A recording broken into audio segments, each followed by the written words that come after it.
देख उन लोगों को, उन फकीरों को, उन भिखारियों को जो आज सड़क पर यूं ही भूखे प्यासे पड़े हैं, जो बस जरा सी भीख के सहारे अपनी जिंदगी काटे जा रहे हैं, दूसरों के सामने सिर झुका रहे हैं, अपनी नाक कटवा रहे हैं।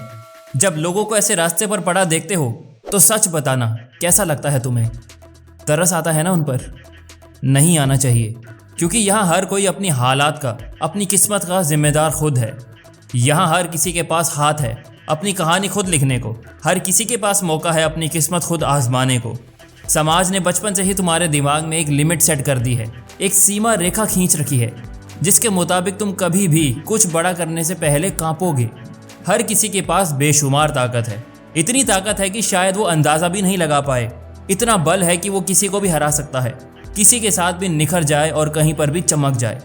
लेकिन दिक्कत यह है कि लोगों को अपनी क्षमताओं का पता ही नहीं है, उन्हें अंदाज़ा भी नहीं है जो कुछ वो कर सकते हैं वो शायद किसी का बाप भी नहीं कर सकता।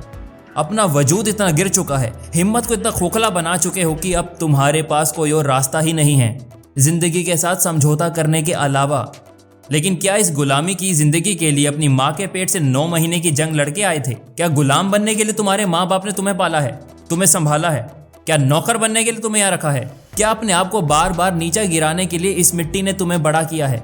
नहीं, ऐसा नहीं है, ऐसा बिल्कुल भी नहीं है। तुम यहाँ आए हो राज करने के लिए, और इसके अलावा बस अपने दिमाग में सिर्फ एक बात फिट होनी चाहिए, और वो ये है, जो चाहे मर्जी कर ले, मैं तो बड़े सपने ही देखूंगा। मैंने जो ठाना है उसे पाकर ही रहूंगा, चाहे इसके लिए कुछ भी हो जाए, किसी भी तकलीफ से गुजरना क्यों ना पड़े, किसी भी हालात से लड़ना क्यों ना पड़े। एक बार बस खुद को ये बता देना है, खुद को समझा देना है कि बस अब बहुत हो गया, इसके बाद कोई बहाना नहीं, कोई रोक टोक नहीं। जैसा कि मैंने पहले ही कहा है, यहाँ हर कोई अपनी हालात का जिम्मेदार खुद है। हर किसी के पास ये हक है जिंदगी में ऊंचा उठने का, आगे बढ़ने का। इन सब को तुम कैसे भूल सकते हो? इन सब के साथ तुम कैसे समझौता कर सकते हो? तुम्हारे हाथों में वो जादू है कि तुम इतिहास बना सकते हो, लेकिन उस जादू को इस्तेमाल करने से पहले तुम्हें अपने दिमाग को काबू में करना होगा। इसमें फ़र्क समझो दोनों ही लोगों का। एक जिसे नौकर की तरह ट्रीट किया जाता है, दूसरा मालिक की तरह हुक्म चलाता है। क्या फ़र्क है उन दोनों ही लोगों में? हाँ, जन्म, समय या दिन में फ़र्क होगा, लेकिन शरीर में तो फ़र्क नहीं है ना। उन दोनों ही लोगों के जिस्म में एक जैसे अंग हैं, एक जैसा रंग है। मैं कहता हूँ कि जब एक इंसान अकेला बाहर दौड़ता है, पूरी दुनिया में प्रकाश बिखेर सकता है, चांद पर जा सकता है, एक अलग दुनिया की खोज कर सकता है, तो उसके सामने मेरे और तुम्हारे गोल तो कुछ भी नहीं है। हम तो जो चाहे वो कर सकते हैं। एक बात बोलूँगा और स्पष्ट बोलूँगा, हर इंसान सक्सेस डिज़र्व करता है, बहुत पैसा और एक अच्छी ज़िंदगी डिज़र्व करता है, और ये उसकी किस्मत नहीं बल्कि उसकी चाहत और ज़िद्दी दिमाग तय करते हैं। अगर आज तुम्हारे हाथ मेहनत करने को नहीं रुकेंगे तो कल पैसा गिनने में भी नहीं थमेंगे, और ज़िंदगी के कुछ असली मज़े भी कुछ ऐसे ही मिलेंगे। हर इंसान के पास मौका होता है अपनी कहानी खुद को लिखने का। इसके लिए पैसा, किसी के सपोर्ट या किसी और पावर की ज़रूरत ही नहीं है। ये तुम्हारे हाथों में ही है, सिर्फ और सिर्फ तुम्हारे हाथों में ही है। जब एक इंसान बच्चे के रूप में जन्म लेता है तो उसे माँ बाप पालते हैं, चलना सिखाते हैं, बोलना सिखाते हैं, और इस दुनिया को टक्कर देने लायक बनाते हैं, और वो लड़का ऐसा भी बन जाता है। लेकिन जैसे ही वो थोड़ा समझदार होता है, वो खुद को कष्ट देने से डरने लगता है, और यही चीज़ उसे दिन ब दिन कमज़ोर करने लगती है, और फिर वही लड़का ठीक से अपने आप को नहीं बचा सकता।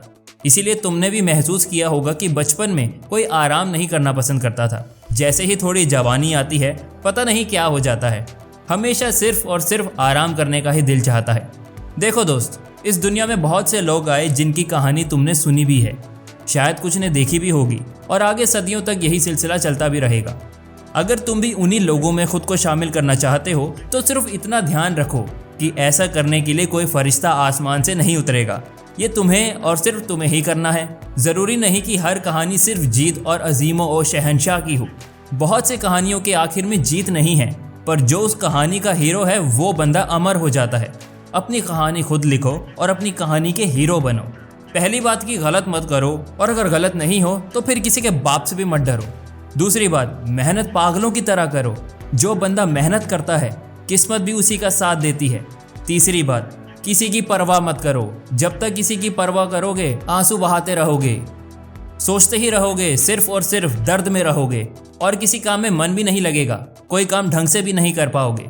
लेकिन अगर चीजों को इग्नोर करने लग जाते हो, लोगों के पीछे नहीं बल्कि अपने सपने के पीछे पागल बनते हो, तो वो लोग भी झक मारकर तुम्हारे पीछे आएंगे और ऐसा करके तुम्हारी कहानी और पर्सनैलिटी दोनों ही दूसरे लोगों के लिए लाजवाब हो जाएगी। इसीलिए अपनी कहानी खुद लिखो पूरे हक से, और वो भी सिर्फ और सिर्फ अपने दम पर। इंसान को अगर एक जिंदगी मिलती है और अगर वो अपनी उस एक जिंदगी में भी काबिल नहीं बन पाता, तो उसे दोबारा धरती पर जन्म लेने का कोई हक ही नहीं है। इसलिए मेहनत ऐसी करो कि सामने वाले की रूह तक कांप जाए तेरी मेहनत को देखकर। चलो अब अगली वीडियो में मिलते हैं। जय हिंद, वंदे मातरम। फिर मिलेंगे चलते चलते। मेरी बात पे ध्यान जरूर दीजिएगा।